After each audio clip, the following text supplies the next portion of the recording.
영광의 왕이신 하나님 앞에 나오신 여러분들을 환영합니다. 네. 축복합니다. 다윗의 신앙을 보면서 저는 이 찬송을 부를 때마다 참 가슴이 뜁니다. 사도 바울을 생각하면서 이 찬송을 부를 때마다 가슴이 뜁니다. 왜냐하면 우리에게 주어진 사명이 있다고 하는 것입니다. 그 사명의 길을 가는 길은 넓은 길이 아니라 좁은 길이라 이렇게 말씀하십니다. 그러면서 좁은 길, 십자가를 지고 가는 길이다 이렇게 표현합니다. 다윗의 일생 동안 하나님께 집중할 수 있었던 것은 바로 이 길을 걸었기 때문임을 믿습니다. 다윗은 그렇게 고백했습니다. 그러므로 내 마음이 기뻐하였고 내 혀도 즐거워했으며 육체도 희망에 거하리니. 다윗은 하나님을 만나서 그렇게 일생을 살았습니다. 그러면서 바로 그 앞절에 다윗은 그렇게 말합니다. 다윗이 그를 가르쳐 이르되 내가 항상 내 앞에 계신 주를 비웃으며 나를 요동하지 않게 하기 위하여 그가 내 우편에 계시도다. 항상 내 앞에 계시며. 그리고 우리 신앙은 다윗처럼 항상 하나님이 누가 앞에 계세요? 내 앞에 계시다면 내 앞에. 이것이 다윗의 신앙이었습니다. 다윗의 신앙을 보면서 그는 항상 내 앞에 하나님이 계심을 인정하고 살았다고 하는 것이죠. 요한 칼빈이 코람데오라고 했던 그 신앙 고백처럼 다윗이 항상 내 앞에 하나님이 계신 것을 경험하고 체험하고 살았다고 하는 것입니다. 그러면서 그는 그렇게 고백합니다. 주께서 생명의 길을 내게 보이셨으니 주 앞에서 내게 기쁨이 충만하게 하시리로다. 생명의 길을 하나님이 보여주신 것이에요. 예수님께서 우리에게 말씀하시기를 내가 곧 길이요 진리요 생명이니 생명의 길을 보여주셨다 이렇게 말씀하십니다. 요한복음 20장 31절에 보면 요한복음을 기록한 목적, 아니 신약을 기록한 목적, 더 나아가서 성경을 기록한 목적은 무엇이냐? 예수가 하나님의 아들이시요, 예수가 그리스도시요, 예수를 믿어서 생명을 얻게 하는 것이 하나님이 기록한 이체를 기록한 목적이라 이렇게 표현하고 있습니다. 생명 되신 예수를 보게 되면 기쁨이 충만하다고 하는 것이에요. 그러면서 다윗은 계속해서 베드로는 이렇게 다윗을 가리키면서 설교할 때 형제들아 이런 표현을 씁니다. 오늘 본문에 29절 다 같이 읽습니다. 시작. 형제들아 내가 조상 다윗에 대하여 담대히 말할 수 있느니 다윗이 죽어 장사되어 그 묘가 오늘까지 우리 중에 있도다. 여기서 보면 제일 먼저 등장한 단어가 무엇입니까? 형제들아 이렇게 부릅니다. 그런데 14절에 올라가서 베드로가 열한 사도와 함께 서서 소리를 높여 이르되 유대인들과 예루살렘에 사는 모든 사람들아 그래. 유대인과 예루살렘에 사는 모든 사람들아 이렇게 호칭을 합니다. 그런데 22절에서 보니까 이스라엘 사람들아 이 말을 들으라 그래. 그러면서 평범하게 예루살렘 유대인들을 호칭하고 또 이스라엘 사람이라 이렇게 호칭합니다. 그런데 오늘 본문에 오면은 더 친근감 있게 호칭을 하는데 그것이 무엇이냐? 형제들아 이렇게 표현합니다. 아돌포스, 형제들아 이렇게 이런 표현을 쓰는데 이 말은 안드레스 아델포이, 즉 원문에 보면 사람들아 형제들아 그런 뜻입니다. 유대인들아 이스라엘 사람들아 이 사람보다 더 친근하게 지금 베드로는 이 청중들을 그렇게 호칭을 하고 있습니다. 형제들아 사람들아 형제들아 그런 뜻입니다. 자 이렇게 부르면서 내가 조상 다윗에 대해 담대히 말할 수 있노니 그래. 다윗에 대해서 언급을 합니다. 그러면서 다윗이 죽어 장사되어 그 묘가 오늘까지 우리 중에 있도다 이렇게 표현합니다. 그리고 이 말씀은 사무엘하 7장 11절부터 17절까지 우리 한번 찾아보시겠습니다. 사무엘하 7장 11절부터 17절까지 나단 선지자가 다윗에게 말씀하신 생명의 말씀인데 사무엘하 7장 11절이와 17절까지 말씀 같이 보십니다. 473면 11절을 먼저 같이 공부하십니다. 473면 구약성경 사무엘하 7장 11절 다 같이 읽습니다. 시작. 전에 내가 사사에게 명령하여 내 백성 이스라엘을 다스릴 때와 같이 아니하게 하고 너를 모든 원수에게서 벗어나 편히 쉬게 하리라. 여호와가 또 내게 이르노니 여호와가 너를 위하여 집을 짓고. 자, 여기 보면 전에 내가 사사에게 명령하여 내 백성 이스라엘을 다스리던 때와 같이 아니하게 하고 이렇게 표현합니다. 여러분 사사 시대는 어떤 시대입니까? 왕이 없던 시대입니다. 그래서 자기 소견에 오르는 대로 행동을 하는 것이에요. 사사기 마지막 장 마지막 절에 보면 그렇게 기록하고 있습니다. 그때 이스라엘에게 왕이 없으므로 사람이 각각 그 소견에 오른 대로 행하였더라. 이렇게 표현하고 있습니다. 사사기 21장 25절 마지막 결론을 그렇게 내립니다. 그렇게 사사시대는 왕이 없으므로 자기의 소견에 오른 대로 행했더라. 그 말입니다. 이것이 무엇을 우리에게 말씀하시겠느냐? 하나님께서 애초에 이 아담을 창조하시고 에덴 동산에서 살게 하셨습니다. 그리고 선악을 알게 하는 나무는 먹지 말라 이렇게 얘기를 했어요. 근데 하와가 그것을 본즉 먹음직하고 보암직하고 탐스럽게 생기더라. 그것도 안 먹었습니다. 그래서 그때부터 우리 인간의 삶 속에는 무엇이 들어와 있느냐 하면 선악과가 들어와 있어요. 그러니까 선과 악을 구분하는 사람은 누굽니까? 하나님이 되셔야 되는데 내가 선악을 구분해요. 그러니까 이 사사시대에 그렇게 살았단 말이죠. 사람들이 자기 소견에 오른 대로 살아가는 거예요. 자기가 판단합니다. 이것은 선이야, 이것은 악이야. 선악과가 자기 주관에 마음속에 와 있는 것이에요. 그러니까 우리가 예수를 믿는다고 하는 것은 뭐냐? 이 선악과를 내 마음속에서 뿌리채 뽑아버리는 것이에요. 내가 악을 구분하는 것이 아니라 누가? 하나님께서 내 안에서 선악을 구분하게 하셔야 된단 말이죠. 그럼 그렇게 살려면 어떻게 되느냐? 연합해야 됩니다. 누구와 연합해야 돼요? 하나님과 연합해야 돼요. 예수님과 연합해야 됩니다. 그래야 내가 선악과를 내 속에서 뽑아낼 수 있다고 하는 것이에요.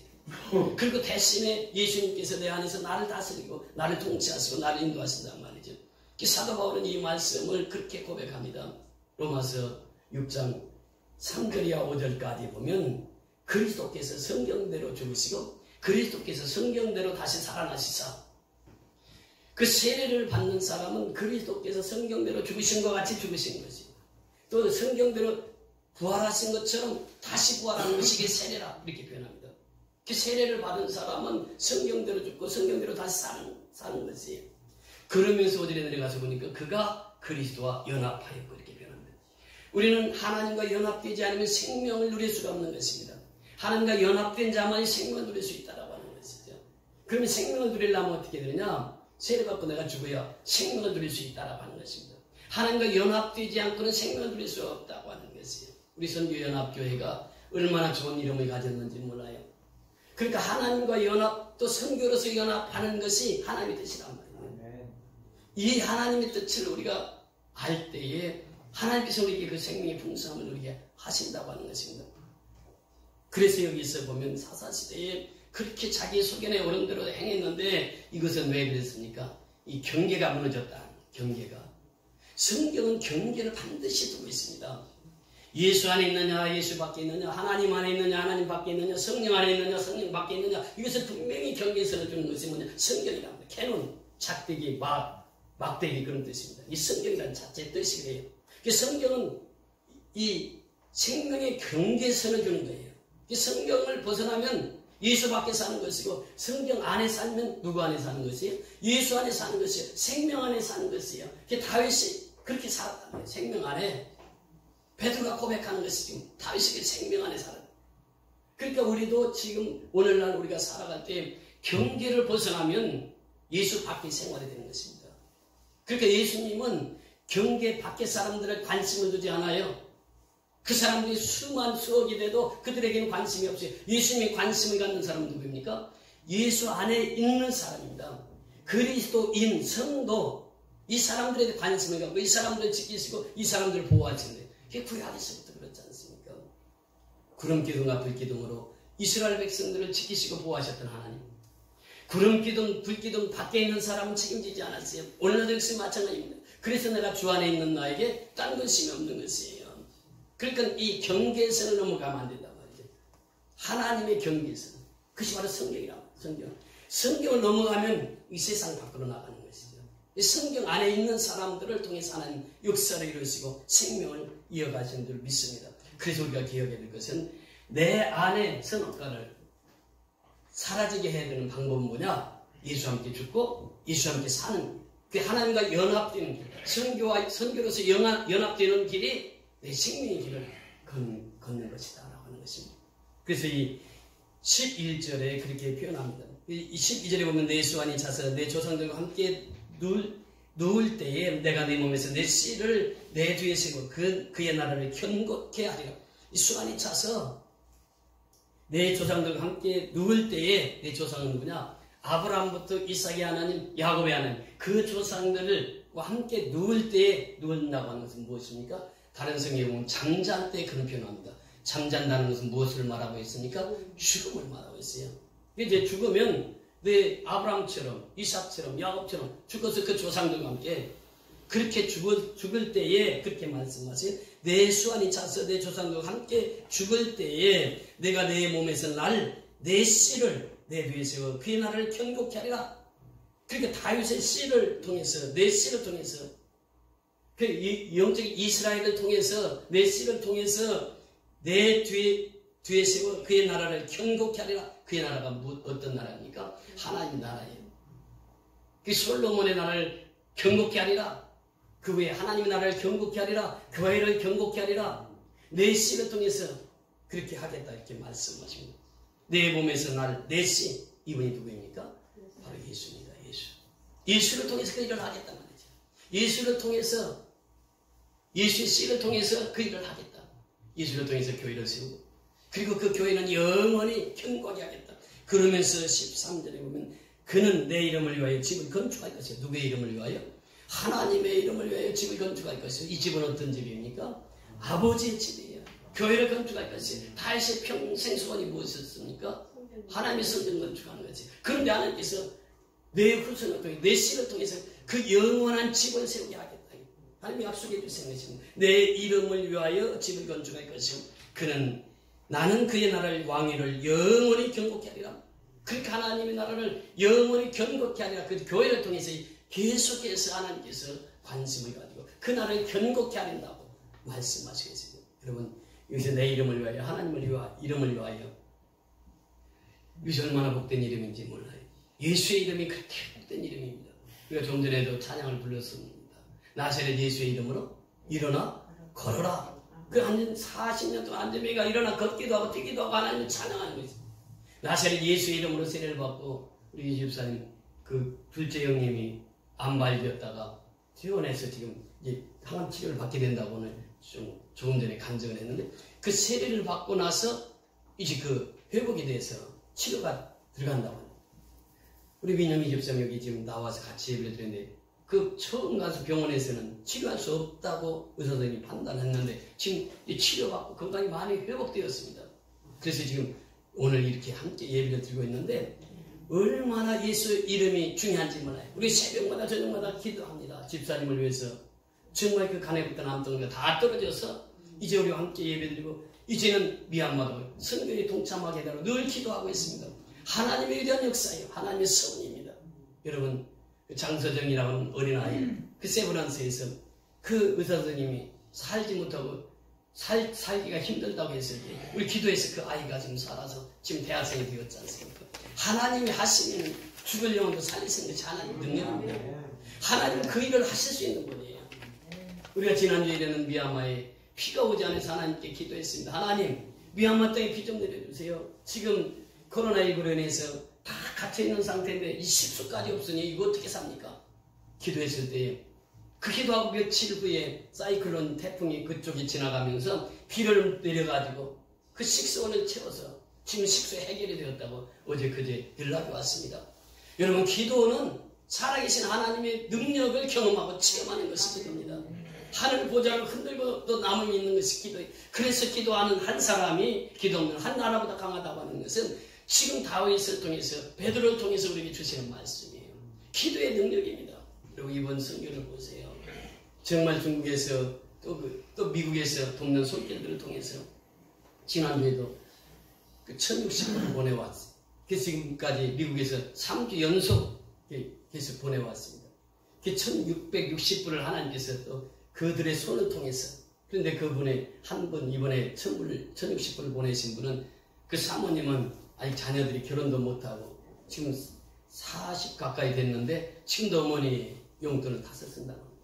근데 그분이 지난주에 통화할 때에 자기도 이제 코로나19로 인해서 교회를 못 가니까 11조를 해야 되는데 11조를 모아놨다는 거예요. 그것을 가장 어려운 나라에 선교하는 선교사님에게 주기를 소원했는데 페이스북으로 알게 된 거예요. 그래서 우리 교회에 성경금을 하셨습니다. 여러분, 하나님께서 그 마음을 열어주신 것이에요. 지난주 수요일에는 제가 동계대학에서 강의할 때에 그 강의 들었던 학생이 이번에 지금 세계를 다니면서 선교를 하는데 선교사들을 돕는 일을 하세요. 자기가 사업을 하면서 선교사님 돕고. 이번에 전화가 왔어요.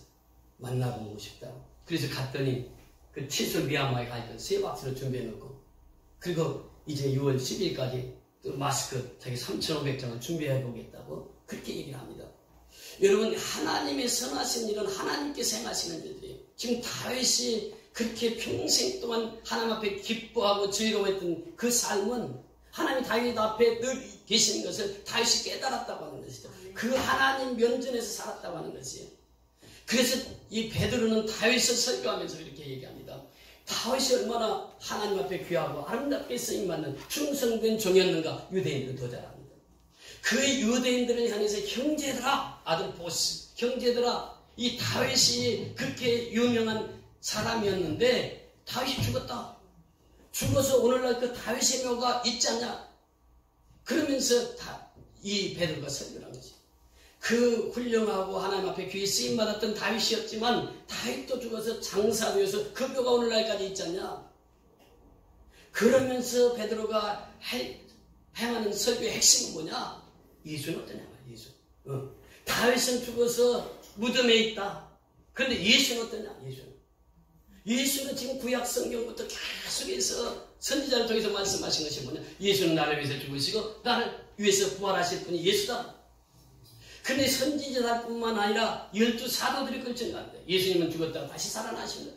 그뿐만이 아닙니다. 더 나아가서 예수님을 십자가에 못 박았던 그 로마 병정들도 돈 받고 예수님은 시신을 누가 훔쳐갔다 이렇게 거짓말 했지만 나중에 결국 고백하잖아요. 예수는 다시 살아났다, 부활했다는 거예요. 그들 입을 통해서도 예수 부활을 전하고 있습니다. 그러니까 이 다윗의 묘는 오늘날까지 우리 곁에 있지만 예수님은 빈 무덤에 되어서 부활하셨다는 증거를 보여주고 있잖아요. 막달라 마리아를 통해서 또 그 여인들을 통해서 부활하신 예수를 경험하고 그 예수를 만나고 나니까 그 인생이 완전히 변화되고, 그래서 다 베드로가 고백하는 것이, 저는 베드로의 설교를 연구하면 연구할수록 참 신기하고 놀라워요. 베드로가 말씀드렸잖아요. 공부하지 않은 분이에요. 어부 출신입니다. 근데 그 설교를 보세요. 얼마나 지혜롭게 설교하시는지 몰라요. 아돌포스 형제들아 해가지고 그 마음을 확 열어놓고 그 설교 핵심이 무엇입니까? 다윗 다 인정해요. 유대인들 이스라엘 사람 다 다윗 훌륭하신 분 다 인정해요. 그 다윗 얘기를 쭉 하면서 다윗은 죽어서 묘가 있다. 그러나 예수는 어떠냐? 빈 무덤이지 않냐? 예수는 부활하시는 분 아니냐? 예수님 하나님이시다. 예수님 메시아드시다. 예수님이 생명이다. 이것을 다 함대하게 베드로가 설교하고 있습니다. 그러면서 이 표현을 보면요, 오늘 다윗은 베드로는 그렇게 설교를 합니다. 오늘 30절에 보면 그렇게 표현하죠. 그는 선지자라 하나님이 이미 맹세하사 그 자손 중에서 한 사람을 그 위에 앉게 하리라 하심을 알고, 31절 오늘 보면 31절에 미리 본 거로 그리스도의 부활을 말하되, 누가 미리 보았다고요? 다시 미리 본 거예요. 예수가 죽으셨다가 썩임을 당치 아니하고 부활하실 것을 미리 본 거로 그리스도의 부활을 말하되 그가 무에 보림이 되지 않고 그의 육신이 썩임을 당하지 아니하리라 하더니, 27절에도 올라가서 보면 이는 내 영혼을 음부에 버리지 아니하시며 주의 거룩한 자로 썩임을 당하지 않게 하실 것이미로다. 다윗은 이미 보았단 말이죠. 예수를 보았어요. 예수는 육신이 죽어도 썩임을 당치 아니하고 다시 살 것을 다윗이 통해서 말씀하시고, 그러니까 다윗은 지금 미래에 일어날 사건들을 얘기하고, 베드로는 어떻습니까? 베드로는 직접 보았어요. 보았기 때문에 이제는 그 32절에 보니까 이 예수를 하나님이 살리신다.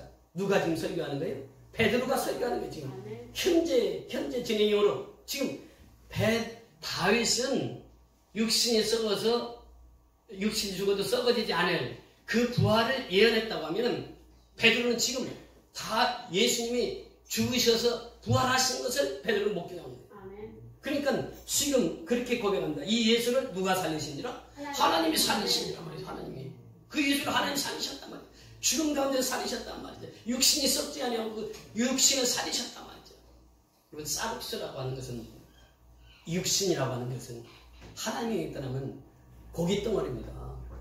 고기 덩어리, 아무 쓸모가 없는 고기 덩어리에 불과한 것이에요. 그런데 그 고기 덩어리인 육신 속에 보배이신 예수를 담고 있기 때문에 우리는 영원한 삶을 살아갈 수 있는 것이에요. 그러니까 이 육신이 썩임을 당치 아니하고 다시 살아난다고 하는 부활을 다시 보았고, 그리고 베드로가 이 설교를 하면서 그 예수를 누가 살리시니라? 하나님이 살리시니라. 하나님이 그 예수를 살리시니까. 이것을 지금 선언하고 있습니다. 그러면서 하시는 말씀이 뭐예요? 우리가 다 이 일의 뭐라고요? 증인이로다. 이 일의 증인이에요. 우리가 다 이 일의 증인이란 말이죠. 베드로만 증인이 아니라 오늘 설교를 듣고 있는 여러분들이 다 증인이란 말이죠. 누구의 증인이에요? 예수가 다시 살아나셨단 말이에요. 하나님 아버지께서 그를 다시 살리셨다. 이것이 복음입니다. 그래서 사도 바울은 이 복음에 대해서 이렇게 말씀하십니다. 로마서 1장 1절부터 4절까지 보십니다. 로마서 1장 1절부터 4절까지 제가 봉독합니다. 예수 그리스도의 종 바울은 사도로 부르심을 받아 하나님의 복음을 위하여 택정함을 입었으니 이 복음은 하나님이 선지자를 통하여 그의 아들에 관하여 성경이 미리 약속하신 것이라. 그의 아들에 관하여 말하면 육신으로서는 다윗의 혈통에서 났었고 성결의 영으로서는 죽은 자들 가운데서 부활하사 능력으로 하나님의 아들로 선포되셨으니 곧 우리 주 예수 그리스도시라. 복음의 핵심 예수 그리스도입니다. 아멘. 그러면서 이 복음은 예수 그리스도의 종 바울이 전했습니다.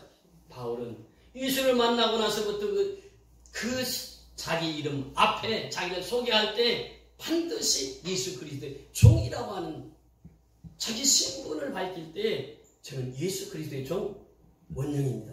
저는 예수 그리스도의 종 바울입니다. 자기 자신 신분을 밝힐 때에 예수 그리스도의 종이라고 하는 말이 먼저 나왔거든요. 들로스라고 하는 표현입니다. 여러분, 예수 그리스도의 종이 되지 않고는 복음을 전할 수 없다고 하는 사실이에요. 로마서의 서두에서 이 말씀을 하십니다. 그래서 바울은 자신을 예수 그리스도의 종이라 이렇게 표현합니다. 바울은 자신을 소개할 때마다 그렇게 소개합니다. 나는 만삭되지 못하네요. 난 자 같은 사람이다. 그런 표현을 써요. 그러니까 다윗이 그렇게 표현합니다. 만삭되지 못해요. 난 자, 이렇게 고린도전서 15장 8절에 보면 그렇게 표현해요. 그 다음에 그는 그렇게 표현합니다. 나는 사도 중에 가장 작은 자. 고린도전서 15장 9절에 말씀하십니다. 그러면서 그는 더 나아가서 나는 죄인 중에 괴수. 디모데전서 1장 5절의 말씀, 15절의 말씀. 그 다음에 성도 중에 지극히 작은 자. 여기서 3장 8절에 바울이 그렇게 고백합니다. 그러면서 자기는 예수 그리스도의 종된 선언을 하는 것이에요. 나는 예수 그리스도의 종이다.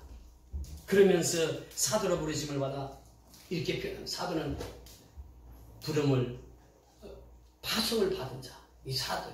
그래서 복음을 전하는 자로 부름을 받았으니 하나님 복음을 위해 택정함을 입었으니 그래요. 복음이 어디시냐?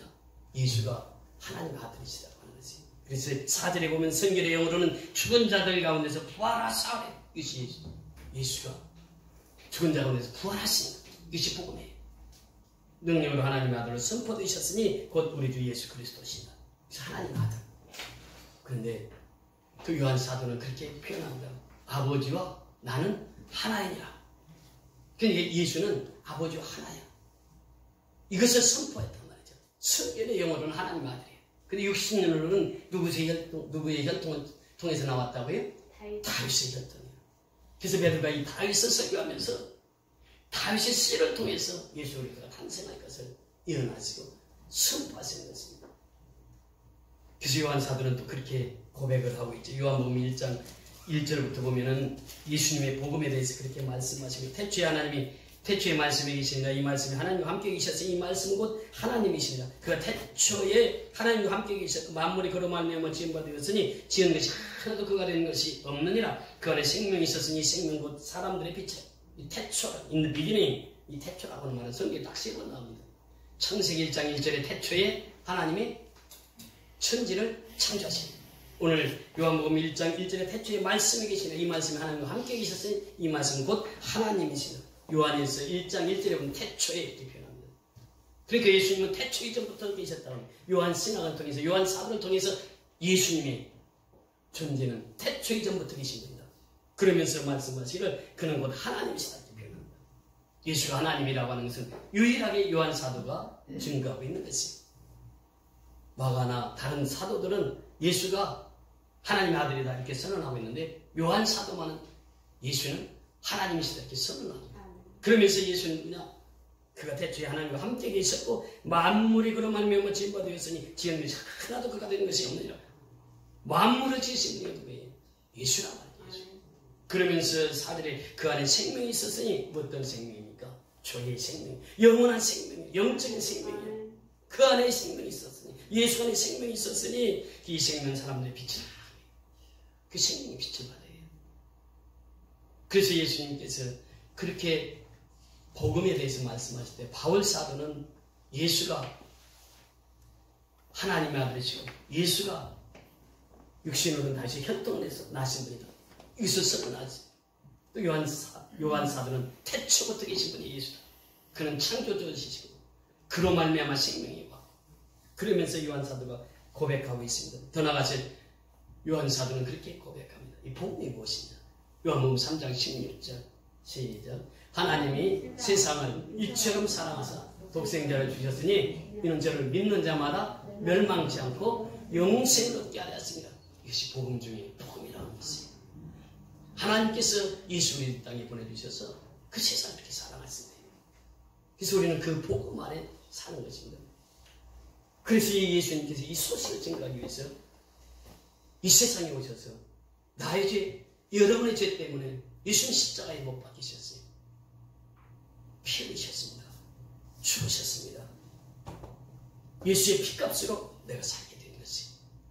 그래서 고린도전서 6장 19절에 보면 피값으로 사실받으셨어요. 고린도전서 3장 16절에 보면 너희가 하나님의 성전에 있는 것을 알지 못하느냐 이렇게 표현합니다.